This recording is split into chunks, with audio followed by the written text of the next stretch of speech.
అందరికీ నమస్కారం అండి. పంచతంత్రంలోని భాగానికి స్వాగతం.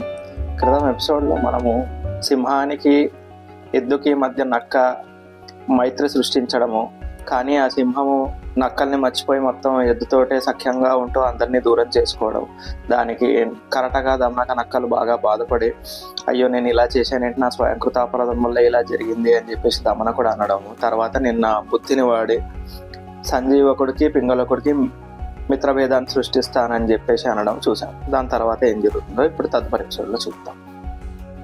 దమనకుడు కరటకుడితోటి తన బుద్ధి కుశలతని వాడి వాళ్ళిద్దరికీ మిత్రభేదం సృష్టిస్తానని చెప్పినప్పుడు కరటకుడు దమనకుడిని, మిత్రమా మన రాజుకి కొంచెమైనా దీని గురించి అర్థమైతే నీ పరిస్థితి ఏంటో ఆలోచించు అని చెప్పేసి అంటాడు. దమనకుడు అప్పుడు కరటకుడితోటి, మిత్రమా నువ్వు ఇలా అనకూడదు, తెలివైన వాడు తన బుద్ధి కుశలతను వాడి ఇక ప్లాన్ చేయాలి. ఆ ప్లాన్ ఒకవేళ వికటిస్తున్నా సరే కష్టమైతే చేసుకోవాలి, కానీ ప్లాన్ను వదిలేయకూడదు. ఉద్యోగినం పురుష సింహం ఉపైతి లక్ష్మి దైవేన దేయమితి కాపురుష వదంతి దైవం నిహత్య కురు పౌరుషం ఆత్మశక్త్య యత్నే కృతే యదిన సిద్ధ్యతే కోత్ర దోష. ప్రయత్నం చేసేవాడినే లక్ష్మీదేవి ఆశీర్వదిస్తుంది. ఇదంతా మనకు అదృష్టంలోనే సిద్ధించాలి అని ఓన్లీ మీడియాకర్ పీపుల్ అంటూ ఉంటారు. ఒకవేళ నిజంగానే ప్రయత్నం చేసి దానికి దైవం అనుకూలించక కార్యం చెడితే దాంట్లో మన తప్పేమీ ఉండదు. ఒక్కోసారి ప్రయత్నం మొదలెడితే దేవుళ్ళే సహాయానికి వచ్చేస్తారు. ఎలా అయితే కౌలికుడికి గద, చక్రం, శంఖం స్వయంగా విష్ణుదేవుడు వచ్చారో అట్లా మన ప్రయత్నానికి దేవుళ్ళు కూడా సహాయం రావచ్చు. ఇది విని కరటకుడు, ఇది నేను ఎప్పుడు వినలేదే, ఏం జరిగింది అని చెప్పేసి దమనకుడిని అడుగుతాడు. అప్పుడు దమనకుడు ఆ కౌలిక కథ, ఆ కౌలికుడు ఎలా మిథ్యా విష్ణులాగా అయితే గద, చక్రం, శంఖం అన్నీ వచ్చాయో ఆ కథ చెప్పడం మొదలెడతాడు. ఒకనొక ఊరిలో కౌలికుడు, రథకారుడు అని చెప్పేసి ఇద్దరు గాఢమిత్రులు ఉండేవాళ్ళు. వాళ్ళు ఎప్పుడూ అట్లా ఊర్లో తిరుగుతూ అన్యోన్యంగా ఉండేవాళ్ళు. ఆ ఊర్లో ఒక సమయంలో ఉత్సవం జరుగుతుంది. ఆ ఉత్సవానికి రాజుగారి కూతురు యువరాణి వస్తుంది ఏనుగంబారి ఎక్కి. కౌలికుడు ఆ యువరాణి అందానికి ముగ్ధుడవుతాడు. మన్మథ బాణాలు తగిలి అతను మూర్ఛపోతాడు. వెంటనే రథకారుడు ఇంకొంతమంది సహాయంతో కౌలికుడిని ఎత్తుకుని ఇంటికి పట్టుకెళ్ళి అక్కడ మంచం మీద పడుకోబెడతాడు. కౌలికుడికి కొన్ని గంటల తర్వాత స్పృహ వస్తుంది. అప్పుడు రథకారుడు అతన్ని కారణం అడుగుతాడు, ఏంటిలా మూర్ఛపోయావని చెప్పి. కౌలికుడు అప్పుడు, మిత్రమా నీకు ఏదైనా స్నేహభావంతో అపరాధాలు చేసినా, ఇన్సల్ట్ చేసినా క్షమించి నన్ను, నాకు బతకాలని లేదు, నాకు చితిని పేర్చి అంటాడు. రథకారుడు అప్పుడు చాలా బాధపడి, నువ్వు ఎందుకు ఇలా మాట్లాడుతున్నావు, ఆత్మహత్య చేసుకునేంత సమస్య ఏమొచ్చింది, నాకు చెప్పు, ఇద్దరం కలిపి దానికి పరిష్కారం కనుక్కుందామని చెప్పేసి అంటాడు. కౌలికుడు అయినా కారణం చెప్పాడు. అప్పుడు రథకారుడు, అయితే చితిని పేర్చుదాము, నీతో పాటు నేను కూడా దూకుతాను అని చెప్పేసి అన్నప్పుడు ఇంకా కౌలికుడు కారణం చెప్తాడు. నా ఈ వ్యధకి కారణము మన్మథుడు. ఆ యువరాణి నేను చూసిన వెంటనే ఆమె అందానికి ముగ్ధుడిని అయిపోయాను, కానీ ఆమె యువరాణి, నేను ఆమె కలవడం అసాధ్యం. అప్పటి నుంచి నా ఈ వేదనకి ఇలా పెరుగుతూనే ఉంది. నువ్వు ఏమాత్రం జాగు చేయకుండా నాకు చితిని పేర్చు, నేను ఇంకా చనిపోతానని చెప్పేసి రథకారుడితో అంటాడు. అది విని రథకారుడు చిరునవ్వు నవ్వుతాడు. ఈ సమస్య ఇంతేనా, నువ్వు అదృష్టవంతుడు, ఈ సమస్య తీరే మార్గం నా దగ్గర ఉంది, నువ్వు ఈరోజు రాత్రే వెళ్ళి యువరాణిని కలవచ్చు అంటాడు. కౌలికుడు అప్పుడు, నువ్వు అబద్ధాలు ఆడకు, పరిహాసాలు చెయ్యకు, ఇది అసాధ్యం అంటాడు. రథకారుడు అప్పుడు, నువ్వు ఇక్కడే ఉండు, నేను ఇప్పుడే వస్తానని తన ప్రయోగశాలకు వెళ్ళి ఒక గరుడ యంత్రాన్ని తయారు చేస్తాడు. మన రథకారుడు మంచి ఆర్కిటెక్ట్, యంత్రాలు తయారు చేయడంలో చాలా నేర్పరితనం ఉన్నవాడు. సో ఆ గరుడ యంత్రానికి ఎగిరే సామర్థ్యం కూడా పెడతాడు. ఆ తర్వాత గద, శంఖము, చక్రము 4 భుజాలు ఆ యంత్రానికి అటాచ్ చేసి దాన్ని పట్టుకొచ్చి తన మిత్రుడికి చూపిస్తాడు.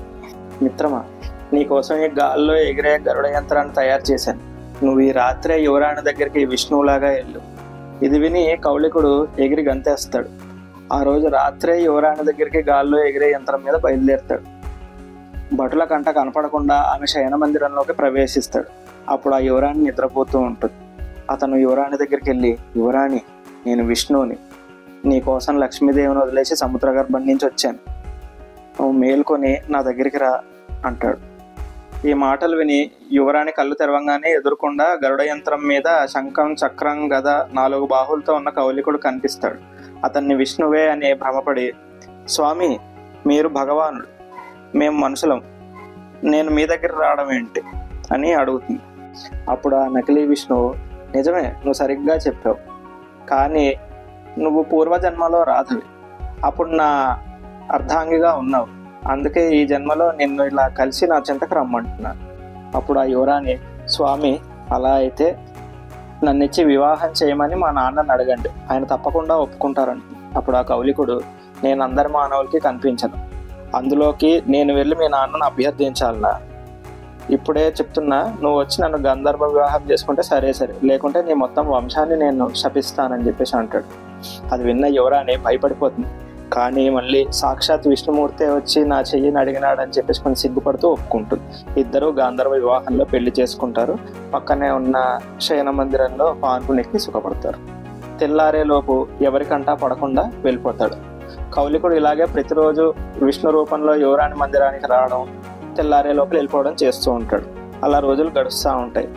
ఇలా గడుస్తూ ఉండగా ఒక రోజు యువరాణి చెలికత్తెలు ఆమె పెదవి మీద పంటిఘాటును గమనిస్తారు. ఆ తర్వాత ఆమె బాడీ మీద నెయిల్ మార్క్స్ కూడా ఉండడం చూసి, మన యువరాణి మందిరానికి ఎవడో పరపురుషుడు వస్తున్నాడు, ఇది ఎలా జరుగుతోంది అసలు, వెళ్ళి వెంటనే మనం రాజుగారికి చెప్దామని చెప్పేసి రాజుగారి దగ్గరికి వెళ్ళి ఈ విషయాన్ని విన్నవిస్తారు. ఇది విన్న రాజుగారు చాలా బాధపడతారు. పుత్రీతి జాత మహతీహ చింత కస్మై ప్రదేయతి మహాన్వితర్క దత్తాసకం ప్రాప్స్యతి వానవేది కన్యాపితృత్వం ఖలు నామ కష్టం. అమ్మాయి పుట్టంగానే చాలా చింత వస్తుంది. ఈమెను ఎవరికిచ్చి చెయ్యాలి, చేసిన తర్వాత సుఖంగా ఉంటుందా లేదా, అబ్బో కన్యకి తండ్రి కింద ఉండడం చాలా కష్టమైన పని అని చెప్పి రాజుగారు బాధపడతారు. నదులు కూతుర్లు ఒకలాంటి వారే, ఎవరి హద్దులు దాటినా వాళ్ళ చుట్టూ ఉన్న వాళ్ళందరూ బాగా సఫర్ అవుతారు. రాజుగారు ఇలా బాధపడి రాణికి జరిగింది చెప్తాడు. రానప్పుడు యువరాణి గదిలోకి వెళ్తుంది. ఆమె పెదవిని, ఆమె చేతుల మీద ఉన్నటువంటి నెయిల్ మార్క్స్ ని చూసి చాలా కోపిస్తుంది. పాపాత్మురాల, ఇంతటి పని ఎలా చేసేవు, అసలు నీ మందిరంలోకి వచ్చేవాడు ఎవడు, నాకు మొత్తం నిజం చెప్పు అని నిలదీస్తుంది.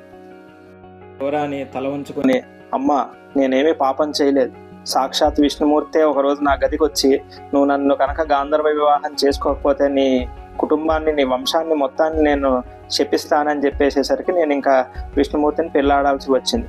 రోజు ఆయనే నా గదికి వస్తున్నాడు. నీకు నా మాటల మీద నమ్మకం లేకుంటే ఈరోజు రాత్రి నా కిటికీ నుంచి చూడు, వచ్చే సాక్షాత్ విష్ణుమూర్తి అని నీకు తెలుస్తుందని అంటుంది. అప్పుడు వెంటనే రాణి చాలా సంబరంగా రాజు దగ్గరికి వెళ్ళి, రాజా మన కూతురు గదికి వచ్చేది ఎవరో కాదు, సాక్షాత్ విష్ణుమూర్తి, కావాలంటే ఈరోజు రాత్రి మనం కిటికీ నుంచి చూడమని కిటికీ తెరిచి పెడతానని యువరాణి చెప్పింది అనేసరికి రాజు బాగా సంతోషిస్తాడు. రాత్రి ఎప్పుడవుతుందా అని 1000 కళ్ళతో ఎదురు చూస్తూ ఉంటాడు. రాత్రి అవ్వంగానే యువరాణి మందిరం కిటికీలోంచి అంతా చూస్తూ ఉంటారు. అక్కడికి విష్ణు రూపంలో కౌలికుడు రాకని చూస్తారు. వెంటనే చాలా సంతోషించిపోతాడు రాజు.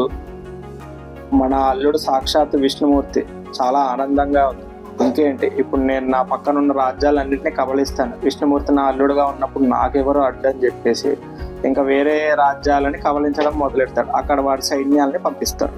ఆక్రమణకు గురైన సరిహద్దు రాజ్యాల సేనలు ప్రతిఘటించడం మొదలెడతాయి. అప్పుడు రాజు తన కూతురుతోటి, అమ్మ కొంచెం అల్లుడిని మనకి సహాయం చేయమను, ఆ సేనలు బాగా ప్రతిఘటించి మనల్ని చాలా నిలువరిస్తున్నాయి, మనం సైన్యాన్ని కోల్పోతున్నాం అని చెప్పేసి అంటాడు.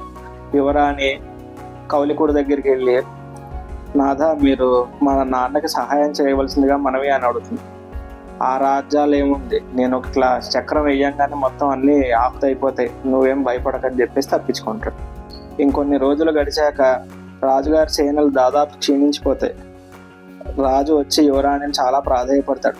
అమ్మ ఎలాగైనా అల్లుడికి చెప్పి ఆయన్ని యుద్ధంలోకి దిగి ఆయన ప్రతాపం చూపించమను, లేకుంటే మనకి రాజ్యం కూడా మిగలదు ఇంకా అని చెప్పి బతిమలాడుకుంటాడు. వెంటనే యువరాణి కౌలికుడిని చాలా ప్రాధేయపడుతుంది నాన్నకు సహాయం చేయాలని. కౌలికుడికి ఇప్పుడు ముందు నుయ్యి వెనక గొయ్యి పరిస్థితి. ఆలోచించడం మొదలెడతాడు. ఇప్పుడు నేను కనుక విష్ణువుని కాదని తెలిసిపోతే నన్ను యువరాణి నుంచి దూరం చేసేస్తాడు, దానికన్నా నాకు మరణమే మేలు. రేపు పొద్దున్న నేను రణక్షేత్రానికి వెళ్తాను, వెళ్ళి అక్కడ గాల్లో విష్ణుమూర్తి లాగా మిథ్యను క్రియేట్ చేస్తాను. ఏమో శత్రుసేనలో నన్ను చూసి విష్ణువు అనే భ్రమపడి నిస్తేజులు అయిపోతే రాజుగారి సేనలు వాళ్ళని నాశనం చెయ్యొచ్చు, లేదా నేను చచ్చిపోతాను.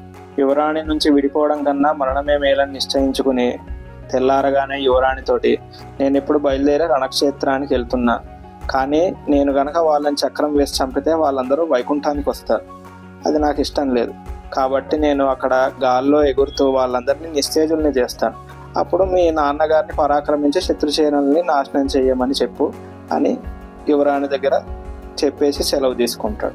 యువరాణి అప్పుడు రాజు దగ్గరికి వెళ్ళి కౌలికుడు చెప్పిందంతా చెప్తుంది. కౌలికుడు కూడా విష్ణు రూపంలో రణక్షేత్రానికి బయలుదేరుతాడు. ఇప్పుడు కథ వైకుంఠానికి వెళ్తుంది. అక్కడ భగవానుడైన విష్ణుడు గరుత్మంతునితో మాట్లాడడం మొదలెడతాడు. గరుడ, అక్కడ భూలోకంలో కౌలికుడు ఏం చేస్తున్నాడో తెలుస్తోంది కదా అని అడుగుతాడు. గరుత్మంతుడు అప్పుడు, తెలుసు ప్రభు, మీరు సెలవు ఇవ్వండి అని చెప్పంగానే విష్ణువు, ఈ కౌలికుడు అక్కడికి వెళ్ళి ఆకాశ మార్గంలో ఉంటే మొదటి బాణానికి చచ్చిపోతాడు. అప్పుడు లోకంలో అంతా మనకి అపకీర్తి వస్తుంది. ఇంకా విష్ణువు లేడనుకుని మనకెవరు గౌరవం ఇవ్వడమే మానేస్తారు. అలాంటి పరిస్థితి రావద్దు. అందుకని నేను చెప్పినట్టు చెయ్యండి. గరుడ, నువ్వు ఆ యంత్రంలోకి వెళ్ళిపోయి ప్రవేశించు. శంఖం, చక్రం, గద అన్నీ కూడా వారి వారి యంత్రాల్లోకి ప్రవేశిస్తాయి. అప్పుడు ఆ మిథ్యా విష్ణువు ఆకాశంలోకి వెళ్ళి ఆ యంత్రం మీద ఉండంగానే నేను అతనిలోకి ప్రవేశించి అందరినీ నిస్తేజుల్ని చేస్తాను అని తన అనుచరుల్ని ఆజ్ఞాపిస్తాడు. యుద్ధం మొదలవుతుండగా కౌలికుడు విష్ణు రూపంలో ఆకాశంలోకి వెళ్ళి గరుడ యంత్రం మీద నిలబడతాడు. వెంటనే విష్ణువు కౌలికుడిలోకి ప్రవేశిస్తాడు. గరుత్మంతుడు, శంఖం, గద, చక్రం అన్నీ కూడా వారి వారి స్థానాల్ని ఆ మిథ్యా విష్ణువులో తీసుకుంటాయి. అప్పుడు విష్ణువు తన తేజస్సుతోటి శత్రుసేనలందరినీ నిస్తేజుల్ని చేసేస్తాడు. రాజు వెంటనే పరాక్రమించి అందరినీ నాశనం చేసేస్తాడు శత్రుసేనలు.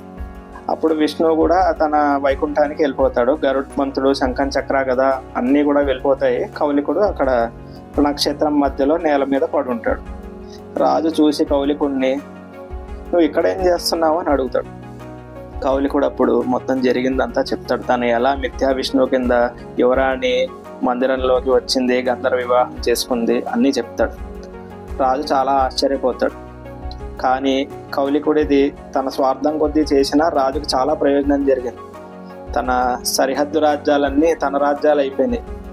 సో ఆనందంగా తన కూతుర్ని ఆ కౌలికుడు ఉండే ఊరిలోనే ఉత్సవంగా వివాహం చేసి కౌలికుడికి కొంత రాజభాగం ఇచ్చి కూతురుతోటి ఆనందంగా ఉండమని ఆశీర్వదించి వెళ్తాడు. కౌలికుడు కూడా తన శేష జీవితాన్ని యువరాణితోటి సంతోషంగా గడుపుతూ అట్లా రాజభాగం అనుభవిస్తూ పిల్లలతోటి, పిల్ల పాపలతో చాలా ఆనందంగా గడుపుతాడు. దమనకుడు ఈ కథ అంతా కరటకుడికి చెప్పి, మనం ప్రయత్నం మొదలెడదాము, మనకు కూడా ఇలా దైవం అనుకూలించి మనం కార్యసిద్ధి జరుగుతుందేమో అని అంటాడు. కరటకుడు అప్పుడు, నువ్వు చెప్పింది బాగానే ఉంది, అయినా సరే నాకు చాలా భయంగా ఉంది. పింగళకుడు చాలా క్రూరుడు, సంజీవకుడు చాలా తెలివైన వాడు. వీళ్ళిద్దరినీ మిత్రభేదం చేయడం నీకు చాలా కష్టమైన పని. ఏం జరుగుతుందో అని భయపడతాడు. ఆ తర్వాత ఏం జరుగుతుందో తర్వాయి భాగంలో తెలుసుకుందాం. Thank you.